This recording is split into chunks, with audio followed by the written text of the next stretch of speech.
Take a step, right? That'd be my advice. Just take a step.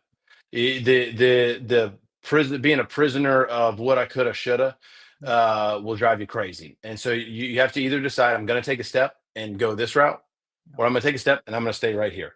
Right. But both ways are taking steps. But you got to take a step because you're just going to torture yourself.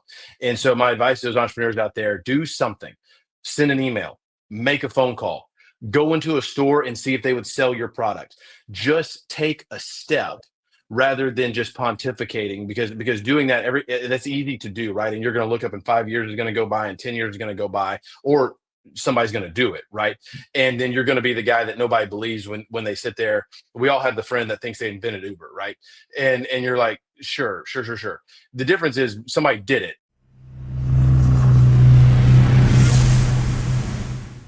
Welcome to another episode of Everything Intellectual Property. Today, we have a very special guest with us. This gentleman has created a construction theme park that allows everyone an opportunity to operate real construction equipment. Please help me welcome the co-founder of Dig World, Jacob Robinson. How's it going, Jacob? Hey, how are we doing, man? And I'm doing pretty good. Thanks for kind of giving me some of your time here this morning to talk about what you have going on in the business that you've created. And I'm excited for a number of reasons. Typically, somebody creates a widget or maybe an app to kind of bring to the world, or whatever the case may be. But in your case, you've created a theme park, which is a kind of next level. Can you explain for the viewers who maybe not be familiar or kind of seen the Shark Tank episode, which we'll get off to a little bit more detail later, kind of what it is that Dig World provides? Yeah, absolutely. Yeah. My wife and I, our joke has now become, hey, let's build a theme park. It can't be that hard, right? And man, we were a little wrong on that one. So we built the theme park we opened in 2022. We started this crazy dream back in 2019. But we are a full-on construction theme park where we let kids and adults operate real construction equipment. So as long as you're 3 years or older, you can operate real excavators, real skid steers, real UTVs. You can go up in boom lifts, scissor lifts, the whole 9 yards. So we truly let kids operate real construction equipment. No, that's sweet. And again, I know the first one, you're down there in Katy, Texas, and I know we were talking about a little bit offline, me being here in the state of Michigan here. For those viewers who may be wanting to kind of try one out, I guess, is it kind of just the one theme park at this point in Texas? Is it any plans for expansion? Hopefully kind of maybe outside of Texas to other states? Kind of what's the plan for that in case someone wants to kind of be able to kind of provide this experience without necessarily having to go to Texas? Yeah, great question. So we're in the middle of franchising right now. So we've sold one franchise in Dallas, and we're very close to closing another 5 that we'll be announcing in the next couple of weeks. So yes, there's going to be one coming. We'll call it the Northeast, Southeast, and then West Coast, and then a couple maybe more in Texas. And so we're super excited about the expansion, and that really is kind of our phase 1 is how we're viewing it. And then after we get those open within the next year or so, then really kind of go into phase 2 and really become very accessible for the rest of the country. Gotcha. And I know Texas is just a big state, Yes. but in terms of, so I would imagine that it'd be a number of kind of these kind of locations in Texas, not to mention that's kind of where the headquarters are. But when you, like, I know you talked about the Northeast, what's the plan in terms of, are you looking to have maybe a couple in a state, or how does that get kind of, because I'm in like the Detroit metro area, and I know kind of you have the east side of the state, which is kind of the Detroit area. Then you have the west side, at least in the state of Michigan, which like Grand Rapids, things of that sort. And kind of seems like typically that's kind of where it's broken down, where it's things on the east side of the state for you to do, and then it's things on the west side of the state for you to do. Is it kind of maybe 2 or 3 per state, or how do you kind of factor that? Yeah, great question. I think, the as an attorney, you can appreciate this answer. It all depends. Yeah. Right. And so my commitment to our franchisees right now is, hey, if you buy your market, so let's say you buy Detroit, right? Yep. I'm not going to sell another one in Detroit. I don't want Nice. I don't want us competing against each other. I want it also creates a little bit more of a demand too if you don't have that many. Right. And so right now our big markets, or really any market's going to just have one. Now, could we put 2 in a state? Sure. Could let's take Alabama. Could you put one in Birmingham and then down on the coast? Maybe.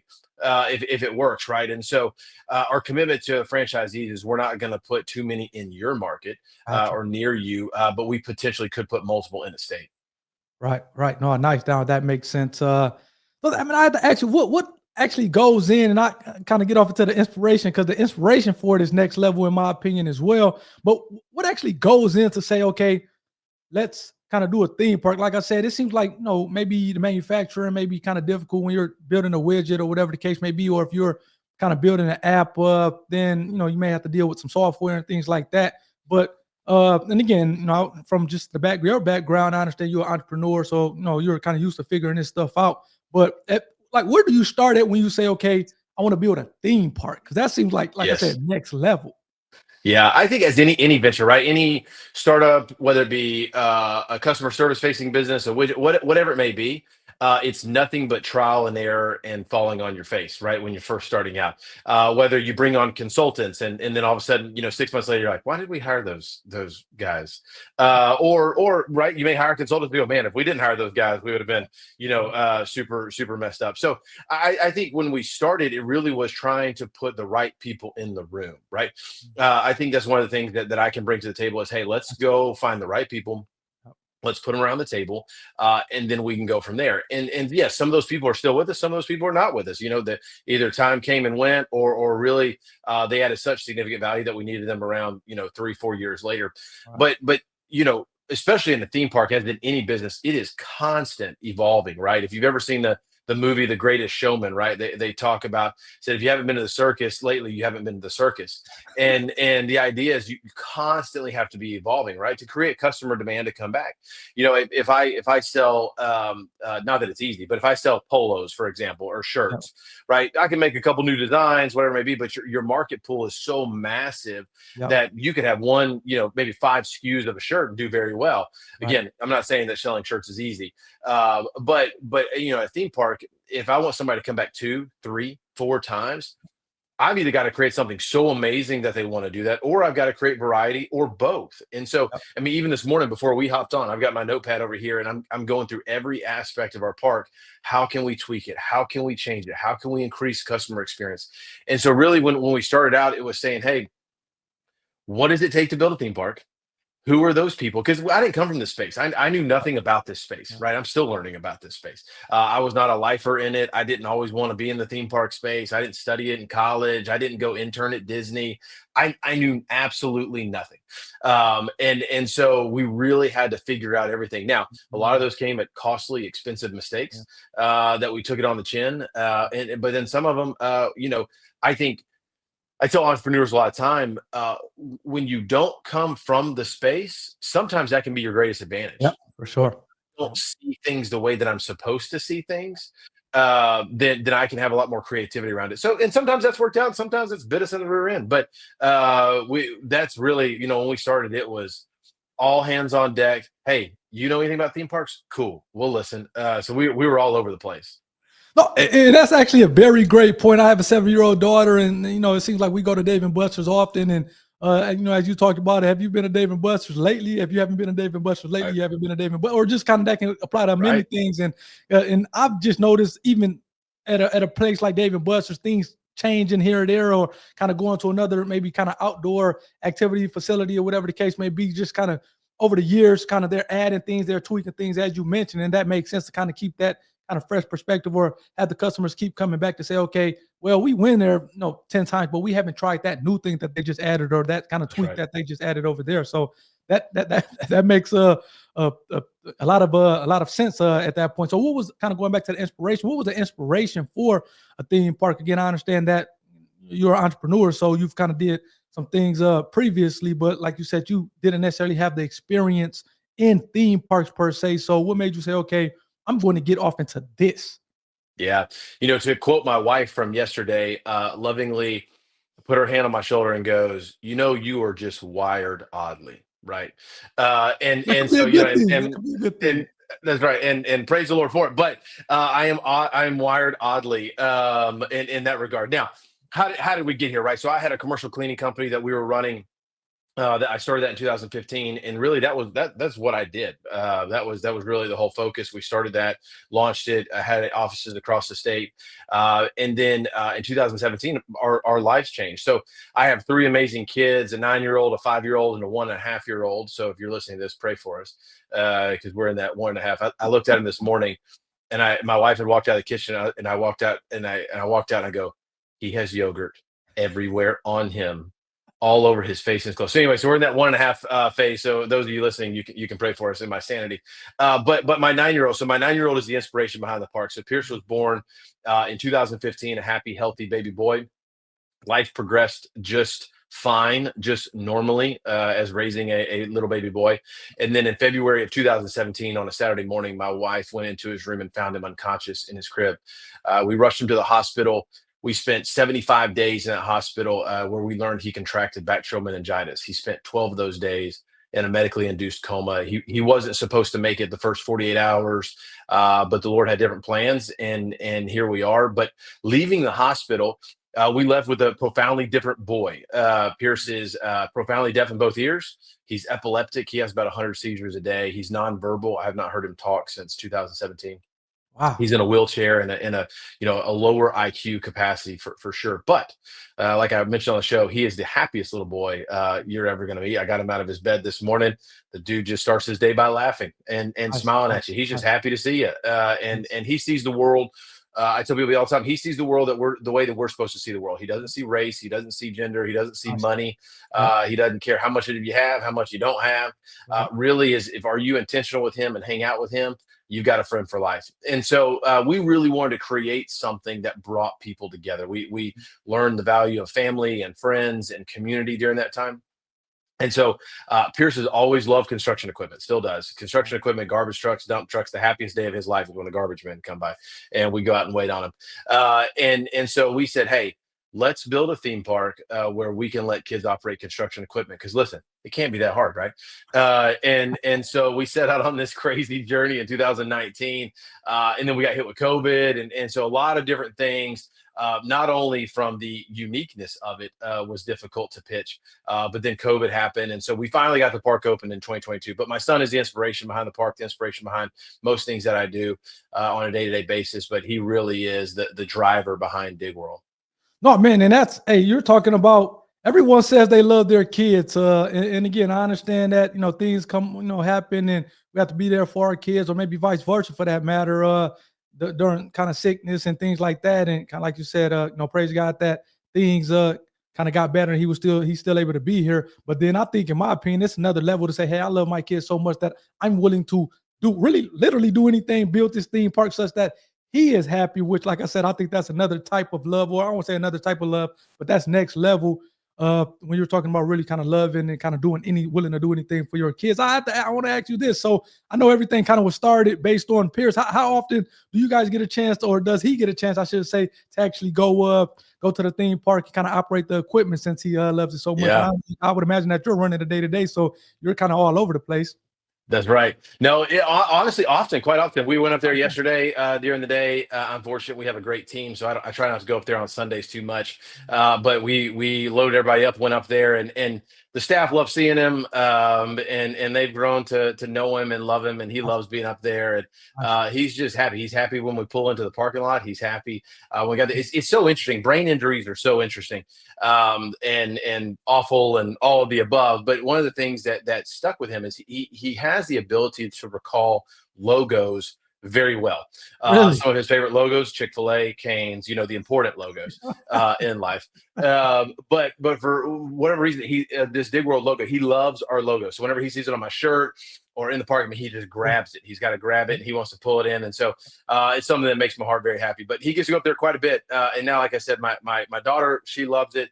And then my youngest son, he's loving it. It's funny. We like I said, we went there yesterday.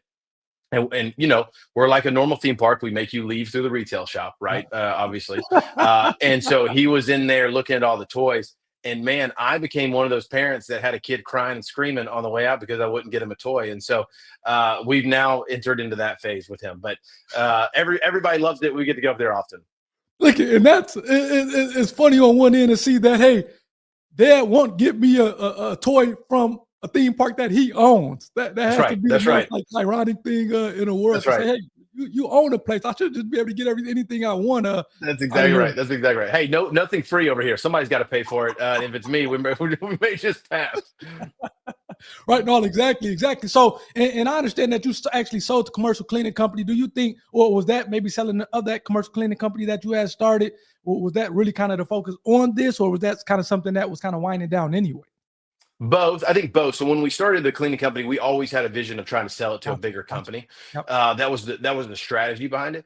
And so that was, we just executed finally on that strategy. It took us a little bit longer than we wanted, but and then now it allows me just to focus on this 100%, which Gotcha. is amazing and awesome. And did you always kind of want to be the just an entrepreneur? I was kind of looking to see that you had the degree back at Texas A&M was for leadership studies. So was that Yeah. always something that you wanted to do from an entrepreneurial standpoint, or kind of life just kind of took you in that path? Because one of the things I kind of love about just really entrepreneurship is it can be something that you kind of was doing something else, or maybe in corporate America, and you just kind of was pushed towards this, or it was something that you always wanted to do and kind of did not go to corporate America. It seems like it kind of Yeah. runs a gamut, but you can be successful either way. Yeah, it's a great question. I've done a lot of reflecting on that lately. I genuinely, like in my heart of hearts, not trying to be funny or fib here. I don't think I really understood what the word entrepreneur was probably until 2017 when I was already one by definition. And I think, when I was in college, maybe I just missed it, but I think this whole entrepreneurial bubble has definitely increased over the last few years, right? Social media, podcasting, whatever it may be. I think it's in our face more, books and the side hustles and that kind of deal. I think maybe I just completely missed it, but it just wasn't as prevalent when I was in school. And so when I graduated, I kind of ran the gamut of just trying different jobs. I didn't really know what I wanted to do. I knew I enjoy interacting with people, and so that naturally led to a sales type role. So after a few winding things, I ended up in insurance. I was working for a large insurance company selling insurance and loved it and was having a great time and truly thought that's where I would end up. And then a mentor of mine came to me in 2015 and said, "Hey, I think you should start a company and I'll back you." And I said, "Hey, I think you're crazy." And he said, "No, let's think about it, talk about it." And through a series of me saying no, no, no, he said he goes, "I tell you what, go talk to Melissa about it, my wife. Go talk to Melissa about it, and we'll see what she says." And I thought to myself, well, perfect. Melissa's a CPA. She's risk adverse. Doesn't really like change. We're about to have Pierce, our first kid, and so she'll definitely say no. And then I can just be a great husband and just blame her, right? And so we went to dinner. And I said, "Hey, Mark's got this crazy idea. He wants me to start this company that we've talked about. What do you think?" And she said, "Yeah, you should do it."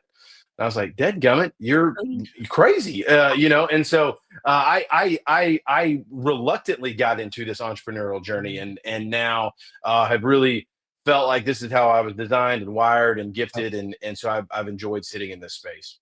No, and that's actually interesting. That last part talking about how you were wired. Do you think that somebody has to be wired to just kind of be just, I want to say all over the place, but kind of wanting to do different things to be successful as an entrepreneur? Or do you think you can still have that kind of calm, cool, and collective demeanor, or kind of maybe, I don't want to say kind of stable or kind of one track mind per se?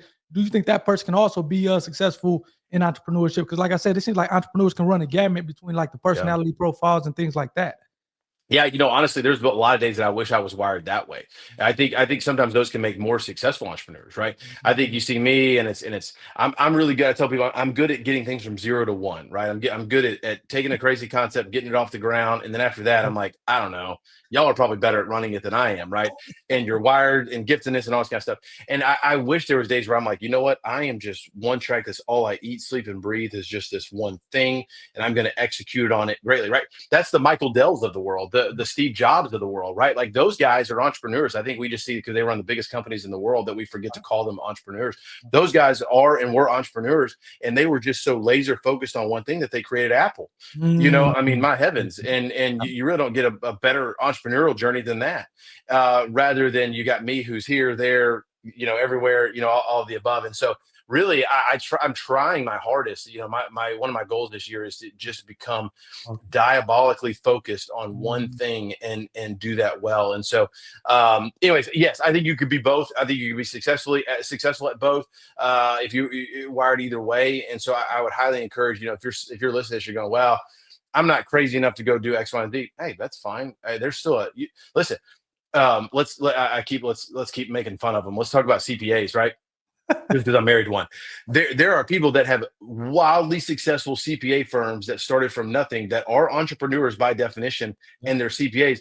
and they have massive companies, right? And so you can go do whatever you want to do in whatever space. It doesn't have to be just something crazy. So, anyways, yes, anybody can do what we're doing. It's listen, if I can do it, you can do it. Right. No, I like that. I like that. And excuse me, I was actually at kind of picked up maybe not so much the greatest habit of kind of smoking cigars. And I was at the cigar lounge yesterday, and I someone had came up to me because they knew they know I'm like the patent attorney or the IP attorney there, and they're like, "Hey, I have an idea," and I was kind of telling the young lady like, "Hey, man, I'm actually writing a book on, or it's like a short ebook on, you know, people trying to kind of take their ideas, kind of get them somewhere, and just kind of from my perspective as an IP attorney, as well as just kind of interviewing almost over 100 attorneys. And I was like, the first chapter in the book is if I had a dollar for every time I heard the term, heard the phrase, I have an idea. And so I think we both got a laugh out of that. But I'm saying all to say that funding is a big part of kind of getting your stuff off the ground. And kind of I'll talk about that a little bit in the book. But in your case, it took you a couple years to get funding for it. And I would imagine that, again, trying to get funding for a theme park is not not the easiest by any stretch of the imagination. So I guess just from a funding in general, what maybe kind of tips, things that like that you can offer up to the audience as far as kind of just funding in general, trying to raise funds, because it seems like you've been able to do it and for your theme park, which even though it took maybe a couple years, do you have any kind of tips for kind of funding that you can share? Yeah, don't quit. Right. When we were raising money, we went back and counted. We had over 240 meetings where people told us no. Really? It's a lot of no's. It's a lot of, hey, this is not going to work. You're crazy for doing this. You should just quit now. Whatever it may be, over 200 of them, and it'll take a That's toll on somebody. And crazy. so, my encouragement to you is those listening is don't quit. Right. I listened to a podcast the other day about the founder of Peloton, the workout bike. Right. We all know Peloton now. We think it's this super cool company, and it's worth however how much money it's worth. I don't even know, but he talked about in his interview, he went back and calculated for 3 straight years. He had 3 meetings a day, 7 days a week before he heard his first yes. Really? And now we all think he's a genius, right? But back then everybody called him an idiot. And so not that I'm a genius by any stretch of the imagination, but my encouragement to you is don't quit. There's somebody out there for it. If you have conviction, if you have strong conviction, whether it just be your gut, sometimes that's good enough. But also, it could be market data, right? Hey, this will work. What we knew about Digworld was we had two convictions. One, we had a gut conviction, but two, we had a market conviction. Hey, there is not something like this in the market, clearly. There are a lot of kids in the market, clearly, and we could quantify that where we live in Houston. And there's not a lot of things for those kids to do. Clearly, we could quantify that. And so we had a lot of convictions around that. So we just knew we had to get in front of the right people. Yeah. And every no leads you to somebody that might say a yes, right? And so it's exhausting. It can be demoralizing. It can be defeating. You can all of your demons start talking to you that you're never going to get it done, and whatever the case may be. But my encouragement to you is keep going, keep having book the next meeting. Because you never know who that person may know, and that person may very well be your biggest investor. No, and I love what you said there that I kind of want to pick apart a little bit in terms of that no may lead to maybe a yes at some point. Do you have any idea or any kind of tips as far as, okay, a target or somewhere to start? Do you start with a particular person, or you just say, okay, who do I know who may have some money, and let me just kind of start with those people, as opposed to whether or not they kind of, you think they have the appetite for a theme park or that particular kind of area of interest as it relates to entrepreneurship? Or do you, like I said, do you just kind of get out the Rolodex and say, okay, John has money, this person has money, that person has money, let me get to calling and kind of see how things play out? Yeah, again, another great attorney answer, right? I think it depends, and so let's take two examples. I'm fortunate that I helped start a real estate company here that my buddy runs, and I think that one could fall into the camp of, do you have money? If you got money, you may want to listen to this idea, right? It's pretty straightforward. It's a real estate play. Mathematically, it makes sense. The market, meaning your brain has probably heard of something in the real estate world, right? So me pitching you this idea is Yeah. not crazy and I'm gonna spend the whole time trying to reorient you back into reality, right? It's, hey, here's the real estate play. It's going to produce this. This is our strategy. Do you want to invest, right? So there, I think you can go find just the individual that has money, right? Dig World became a very, very small group of people that I think they needed to fit a lot of different boxes, and they had to fit all those boxes, right? first up, the ability to think outside the box, right? Because we're going to do something crazy. The ability or desire to want to invest in something outside the box, because you know how many people have said in front of me, a lot of them have said, well, I can just go invest in real estate. Yes, you can. Yeah. You go do that if you want to go do that, right? Like that, there's nothing wrong with that. Yeah. I'm asking you to see that there's something different over here, and maybe, just maybe, that could be even a bigger return for you. Right. So you have to have somebody that's willing to think outside the box a little bit in their portfolio, somebody that understands the demand of kid activities, right? Whether they have kids, Yep. had kids, Like that. are grandparents of kids. A lot of my investors are grandparents, and they're going, "Oh my gosh, yes, we need something to do with the grand. I totally get it. My grandson is obsessed with this, or my son, whatever it may be." Yep. And so they have to fit a lot of these different boxes when it comes to something so unique as a theme park, especially this theme park. An appetite for risk, right? Because listen, it could flop. We could flop this weekend. I don't know. And so you got to have a little bit of a different risk profile than a standard, straightforward real estate investment kind of deal. So I think, again, and unfortunately, the answer depends. But I think if you kind of look at two different buckets of, hey, has the market heard about something like this before? Are they familiar with this? Okay, good. Go down the money list. If Yep. it's outside the box, you're going to have to hunt to try to find that individual that really fits a unique set of classifications. No, and I love that answer. And I think, like, unfortunately or fortunately, I was telling you before, these interviews a lot of times helps the audience member, the viewers who are watching them. But I also have a selfish component to try to, help me out kind of as I'm kind of going through different things and trying to maybe need some information as well. And I think as much as it helps the audience out, some nuggets I get here and there also helps me out. So I appreciate that, because I think that kind of helped me out with a question or something that I was kind of thinking about as well. Now kind of Love it. moving on to like IP, and kind of you talked about your son Pierce loving, and this is one of the great things and the reasons for intellectual property. You talked about him having that kind of pattern as far as the logo recognition, regardless of kind of the state of his brain, which I thought that was amazing and interesting at the same time, and I think is maybe one of the big reasons for protecting trademarks and things like that. I know we kind of also talked about as far as kind of you having patents and things like that. Did you know going into it that just know about intellectual property? Because I know a lot of times entrepreneurs, and again, you've kind of been at this before with the commercial cleaning company and doing other things. A lot of times, or at least first time entrepreneurs, they kind of have a crash course in intellectual property, whether it's trademarks or patents, copyrights, whatever the case may be. Did you know a little bit about IP coming in, or is this something that you just kind of came to learn as you were going throughout the process? Yeah, I think I conceptually knew it, right? I knew the TMs at the bottom of the logos and the register. I conceptually understood it, right? But in practice, as an entrepreneur, you learn about trademarks the hard way a lot of times. Whether it be a nasty letter you get from somebody's lawyer, and you're going, Yes, wait, I yes, can't yes. say what? Hold on, why can I not say what? And so we experience those, cleaning business or dig world or whatever it may be.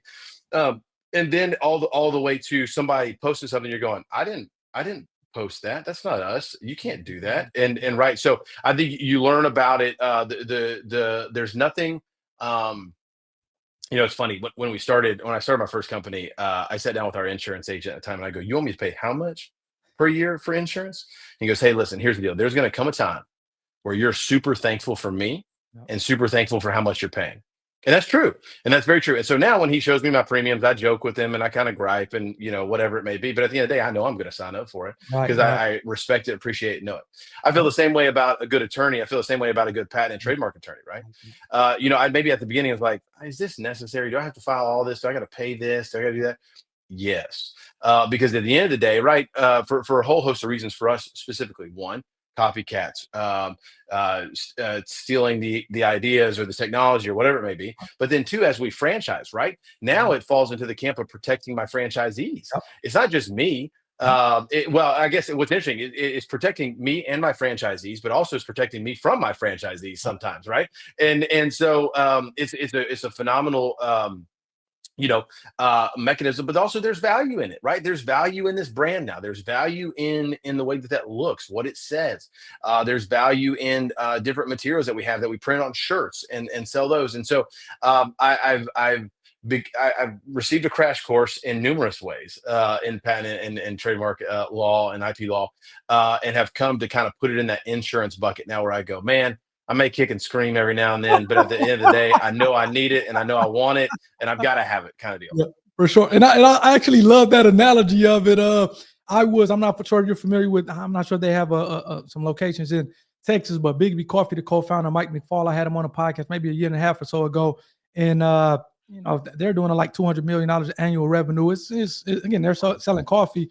They're not obviously as big as Starbucks. I won't say obviously, but they're not as big as Starbucks. But again, $200 million in annual revenue is nothing to sneeze at. And he was kind of talking about even taking it a little bit further from a sophistication standpoint, where he has an operating company who kind of owns or operates and kind of sells coffee. And then he has an IP company who owns the IP. And the IP company licensed the IP out to the operating company in exchange for, like, I think, a 10% royalty of sales. So in other words, in that $200 million annual revenue example, he's giving the IP company $20 million a year, which he found out it kind of gives credibility to the value of the IP, which, again, when you're talking, just think how much would somebody pay just for that Nike logo? That's kind of thing. I would imagine that's worth billions of dollars. So the IP has a value to it, whether it's the trademarks or the patents and things like that. So I actually love your example or your analogy in terms of the insurance thing, where it's like, okay, it's necessary. I may kick and scream, but something that I kind of need at the end of the day to kind of protect me from other copycats and franchisees and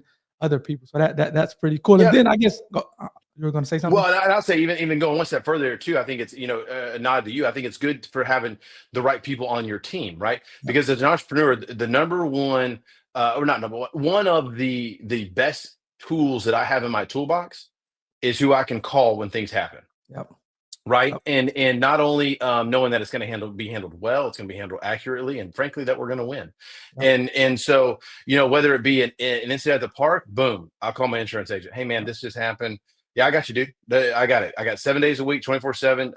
I'm here. Lawyer. Hey, this just happened, right. And now we're fortunate we haven't had any insurance mistakes. I want to back up there. We haven't had any issues there. But having the right people, finding the right attorneys. So those that are listening out there, finding those right people to have is worth paying the money for, right? I think a lot of times as an entrepreneur, we're always trying to do the cheapest, quickest thing. And sometimes that's good. Sometimes it's good to be frugal and watch the pennies and that kind of stuff. And then there's sometimes to spend the money. Yep. And I would challenge you on lawyer and insurance, spend the money. Because at the end of the day, if you don't, you're going to lose all the money. And so spend the money on those right things and having the right people on the team like yourself. No, yeah, for sure. And I'm glad that you said that, because maybe trying to kind of pinch pennies and not spending money initially may kind of cost you kind of later on down the line more money. Right. I kind of typically do these loss IP kind of breakdowns. I go live every Sunday and I kind of talk about like an IP lawsuit that's going out there, whether it's trademarks or copyrights, whatever the case may be. And I guess the number one thing I always tell the audience is nothing is ever going to come good from not responding to cease and desist letter, or essentially blowing off the cease and desist letter, because they're going to keep sending it, and at some point they are going to file a lawsuit. So maybe something that you can kind of get kind of taken care of, relatively inexpensive or low cost later on, can turn into something where you're spending more money down the line just because you're blowing off cease and desist letters and things like that. Yep. So, but it seems like that it happens more times than not, where you kind of read this lawsuit and it's like, hey, we sent the first cease and desist letter and the second cease and desist letter, and third, fourth, and it's like, oh, you blew off 5 cease and desist letters, and did you not think they're going to sue you at some point? So, but again, I think that's one of those examples where a good attorney will say, hey, you don't want to do that. Let's kind of respond and, again, try to get this thing worked out at the beginning, as opposed to now I have to respond to a complaint, which is going to cost you more money down the line. And again, money is, it can be tight, especially when you're trying to operate a business and grow the business and put money into the business. So, totally. I like that. I like that. So then I guess kind of moving on to like the Shark Tank experience. What was that just kind of thought process to say, okay, we need to go on Shark Tank to really get this thing out there, maybe kind of go to the next level, get an investor. Kind of what was that whole mindset and thought process of let's go on Shark Tank? Yeah, what's crazy is we're blessed. We fall in this small category of people that the show reached out to, and they saw us on Instagram and social media and sent an email and just said, "Hey, would you be interested in being on season 16 of Shark Tank?" And I thought to myself, "Cool, somebody's trying to hack my bank account," And so I was like, "There's no way this is real," right? Get on a phone call and you go, "Oh, okay, never mind, this is real," and so we started the process. And so I think for us, we were in a great way, we were forced to think about our next level strategy, right? I think we've been do we do this route or that route, or do we sit still? But then Shark Tank forced us to put a stake in the ground. And now Can we change that? Sure. Can we bob and weave? Sure. But it allowed us to at least have a northern, a North Star of saying, hey, this is how we're going to go forward. And so going on the show was just an unbelievable, awesome experience. I, again, to quote my wife, she publicly attested to this the other day, that I studied more for Shark Tank than I did all 4 years of college combined. And she said, I was there with you for both. I know that to be a true statement. And so it was an amazing experience. Is extremely stressful, extremely tiring, and all of the above. But man, the show was awesome. And I tell people all the time, the show is true to form. The sharks don't know anything about you before you walk out there. The only thing that is scripted is the first little spiel that you say, and then after that, it really is live fire. You're in there about an hour, and they're hearing it for the first time. Nothing is planned or planted or whatever it may be, and so it was a phenomenal experience.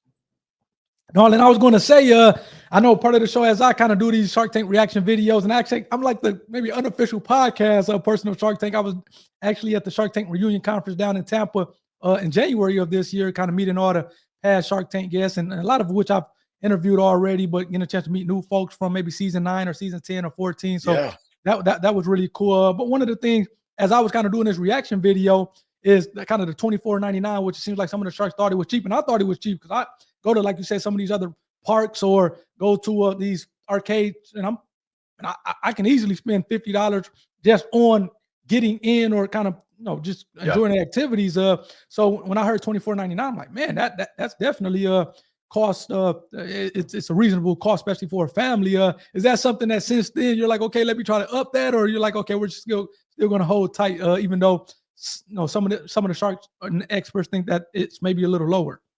Yeah, it's a great question. It was funny that I had to deal with we'll say frustrated customer a couple weeks ago because they had watched Shark Tank, and I remember we filmed Shark Tank last year at some point, and so what we said there at that time is different than nowadays. So we actually changed our prices in January to $29.99, and we feel like that's been the good sweet spot.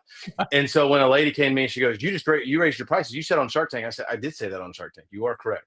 I said that 6 months ago on Shark Tank, and things have changed since. And so anyway, so we're now $29.99. We feel like we're going to hold there. We feel like that's the really a good price point for us for a lot of reasons. And we've received good feedback from it. Obviously, some people are going to always be frustrated about spending $1. So, it is what it is. But we feel like $29.99 is the right price. Man, and that's a steal. I go to the trampoline park all the time with my daughter, and I'm spending $40 per just for a 2-hour session. Well, definitely for a 2-hour session, I'm spending upwards of $40 just to kind of get in the door. So you're talking about being able to operate construction equipment, whether it's for adults or kids, and being able to do that for whether it's $24.99 or $29.99 is, in my opinion, a steal. But like yes, you talked about there. Most people are not most people, but some people are going to complain just for the sake of complaining.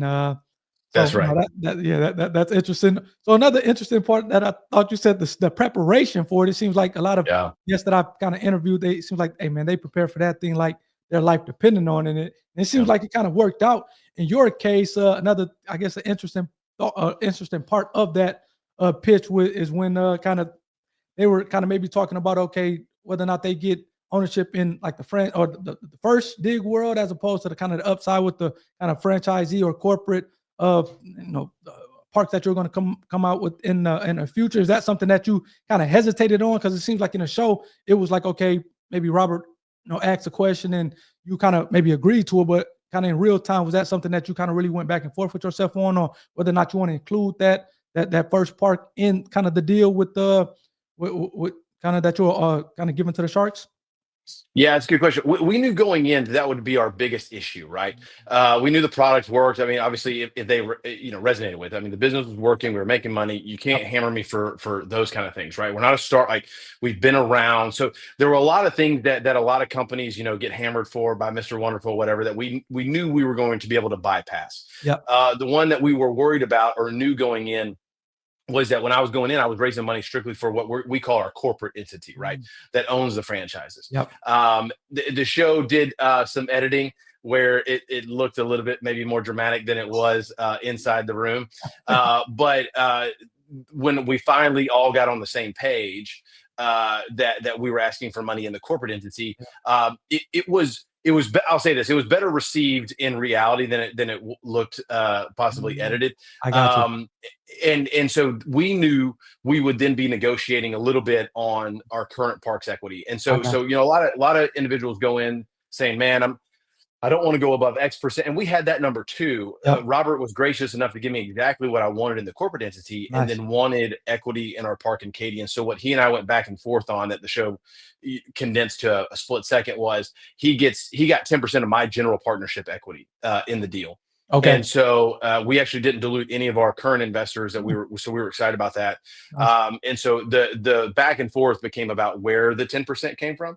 Yep. And so we felt comfortable with that deal, but we knew that was going to be our biggest hurdle going in. Yep. And luckily, he saw through that and was able to come around from that, even after his, what is now my friends like to call the Robert fall off the cliff moment. And so after that, he did come back around, which was great. No, nice. And I think another part that I thought was interesting, which was Damon was kind of went out and he was like, oh, well, I think this thing is going to be kind of difficult to do in like states that are not warm. And I'm looking at him like, hey, man, we have theme parks or outdoor activity parks here in Michigan and any other kind of cold state. That's it's not a big thing. You provide for it. And, people are still going to come whether you have like indoor activities during that time period where it's snowing or maybe raining or whatever the case may be. But just kind of think that just because it's not warm, you can't put this thing in one of those states. I don't know. I thought that was interesting, but I kind of was interested to get your thoughts on that statement because I thought that was completely like kind of bogus. I guess. Yeah. Like and what's interesting within the show, right, is when, and you see this a lot, when one shark goes out for whatever reason it is, it allows the entrepreneur to address that concern for the other sharks, right? And Damon, at the end of the day, again, super nice. He was super excited about the business. He actually owns a lot of equipment, so he and I talked equipment for a little bit, and so it was actually a great conversation. Ultimately, what he boiled down to, the summation was, I just don't want to be in a business weather dependent. I interpret that as, the way that it got spun a little bit was more exactly what you're saying. In the moment, I interpreted Damon said, you know what, I don't want to be in a business where every weekend I'm looking at, is it raining or not, and is that market going to be closed? And so which is fair.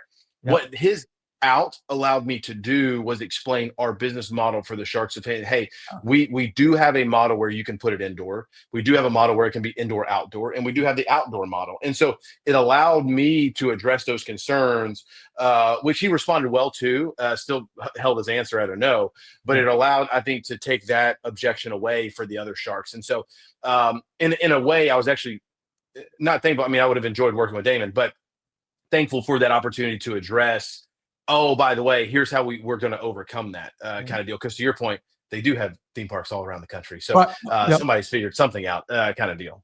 No, and that's actually kind of brings up another point, and kind of going back to what we was talking about with kind of fundraising and you saying, hey, wanting somebody who's going to kind of maybe think outside the board, most likely getting somebody who's going to kind of think outside the box or kind of be a little bit more of understanding of what it is that you're trying to do.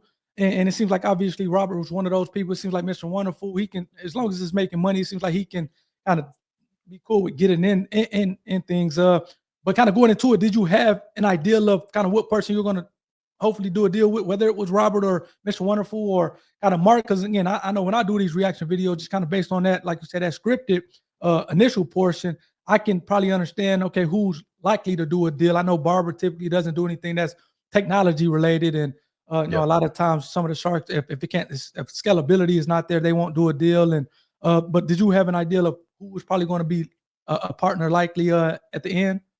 Yeah, it's a great question. So, you only find out your sharks like 4 days before. And so then, before then I had done a deep dive on every possible shark, right? You've got the standard sharks, and then, could guess a little bit of who the guest sharks could be. And so I had, again, going back to my wife saying, I studied more. I did all their bios. I've read, cross-reference what they've invested in, what they don't like investing in, kind of deal. So when I found out by 5, because if I were to answer the question before I found out who the sharks, I had wanted, I pinpointed Barbara or Robert. And the reason is Barbara is very franchise heavy. She enjoys investing in franchise. She's done a very good job of making a few of them very successful. And then Robert, mainly Robert, one, the ability to think outside the box a little bit. He kind of shows that on the show. But then 2, I knew he has young kids, right? He's got 2 young 7-year-old twins. And so going back to who are you talking to, and do they have a tie-in to the business? He's got to tie into the business. Now, when we found out the panel, I immediately knew Cuban would be out. Cuban, historically, if you watch the show, now I don't want to speak for him outside the show. If you watch the show, he doesn't like to invest in franchises. He always thinks everybody's too early. And so we knew we were going to get that lecture at some point. Mr. Wonderful kind of made sense to me on paper. Lori, amazing. That one didn't really make sense to me on paper. And she even said so in the room. She's like, hey, listen, I like you, like it. I don't know what I can do for you. So it kind of took Lori and Mark out mentally. And if I was going into it, I would tell you truthfully, I was hunting Damon or Robert. Those would be the two. And so really, however the cards fell with those two individuals, I was going to be super excited about. Right. No, that's nice. And again, I think that's a good point. Just being able to kind of do that homework and say, okay, who's likely, based on their kind of previous experience and kind of investment portfolio, who's likely to kind of get down with me at the end of the day, which I think is cool. Now, I guess maybe kind of the last few questions here. I guess I always like to ask the guests maybe a two-part question, which ends up kind of being kind of more the same questions on different sides of the coin. What was maybe the biggest hurdle that you had to overcome in a business up until this point? And then I guess on the flip side, what was the biggest breakthrough that you had with the business up until this point in time? Yeah, it's a great question. A great question, man. I love that question. So on the front end, we'll call it the suck factor, right? The things that were hard to overcome at the beginning. Okay. I'll answer two things. Two things come to mind. One, how long it took to raise money, right? I mean, we were the crazy people for years. 200 plus meetings. No. You know, I got to a point where honestly, I stopped talking about it in public when people say, "What are you working on?" Just because I got tired of hearing people's opinions and thoughts and that kind of deal. And so I would say that. And then unfortunately, when we finally got the park open, we had the world's worst grand opening ever. Really? We had too many people show up. We didn't have enough machines going, and it was an epic failure. And so we actually had to close the park down. Really? So I tell people I'm the only theme park operator in history that opened a theme park and closed it in the same day. And so, a badge of honor that you never want, kind of deal. And so I got that. And so we had to fight through that for a long time. What's sad about it, if you pull back, we only needed to close the park for like 24 hours. It was more just like I pushed the opening too early, and that's 100% on me. If we had waited 48 hours, no harm, no foul.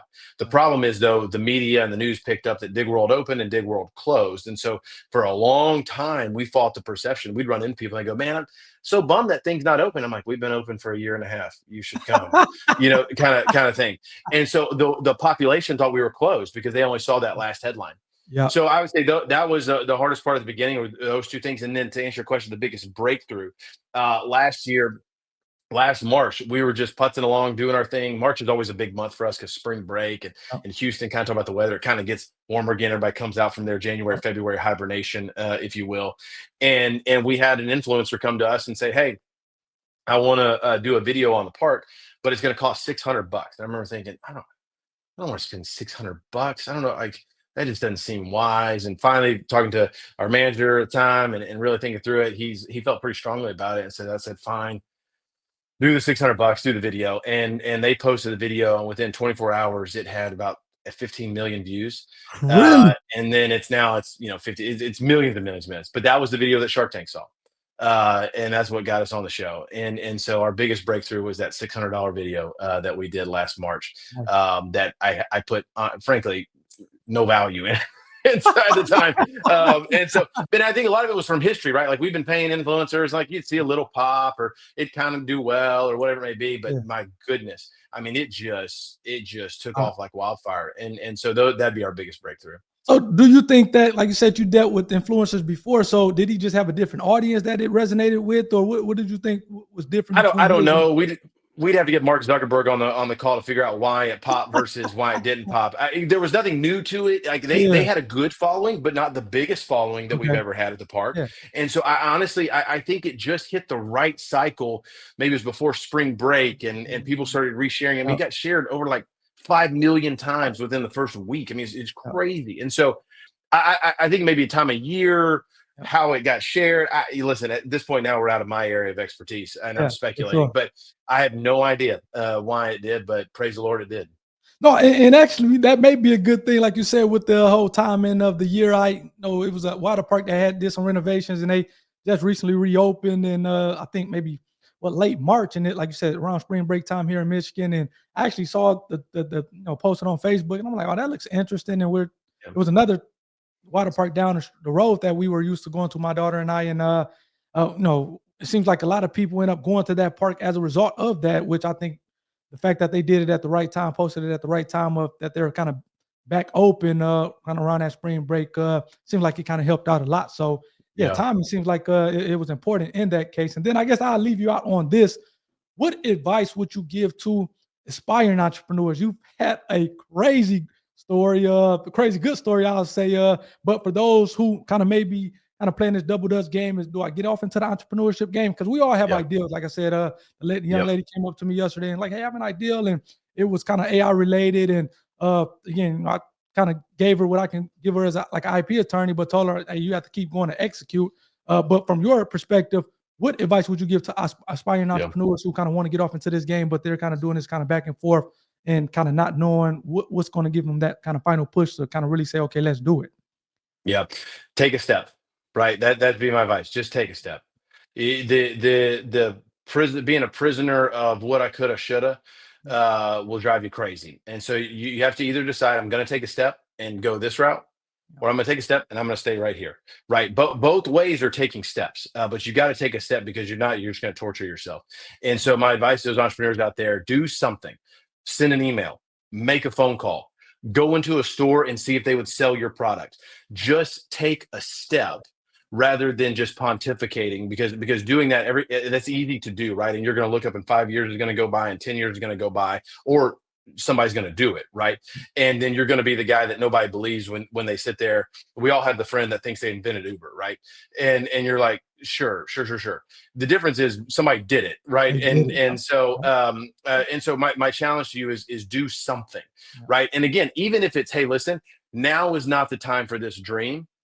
Doing something is putting that dream on a shelf and saying, okay, cool, I'm just going to focus here, though. I'm not going to torture myself mentally of man, could I do that? Could I do that? Should I do that? Just do something to give yourself clarity, and then you're going to get started feedback, right? Go and talk to somebody, pitch an investor, pitch a store, let them tell you, no, crazy, it's never going to work. Here's the 5 reasons it's never going to work. Or, oh my gosh, we've been waiting for this product. Just do something. No, I love that. And hey, audience, definitely just do something. And then I guess the final question, how can they follow you? I'm not sure how much you're on social media, but how can they follow you or Dig World? And typically I'll ask, how can they purchase the product? But in this case, with the product being a theme park, what can they be on the lookout for to the extent that they are not in Texas and they're maybe kind of trying to look for a closer theme park in their area to come out with? Yeah, great question. So if you go to our website, digworldnation.com, you can sign up to just receive updates of when we're coming to your city. You can fill out a form requesting to bring us to your city, and that helps us hone in on which markets we should sell to. So check us out there. I'm on LinkedIn. You can follow me there, and so I'd love to have you come along for the journey. But and I look forward to hearing from you too. Oh, nice. Well, hey, audience, that is it. Jacob gave some great advice. And again, this advice is not just applicable to the extent that you're trying to open a theme park, but if you're trying to operate and start any business, I think he kind of dropped a lot of jewels that are applicable to kind of you just being an entrepreneur in a general sense. So hopefully you guys had your pens and notepads out and wrote down some of these tips. If not, you may have to go back and watch it. But hopefully you enjoyed it nonetheless. And I'll see you on the next episode. Guys, take care.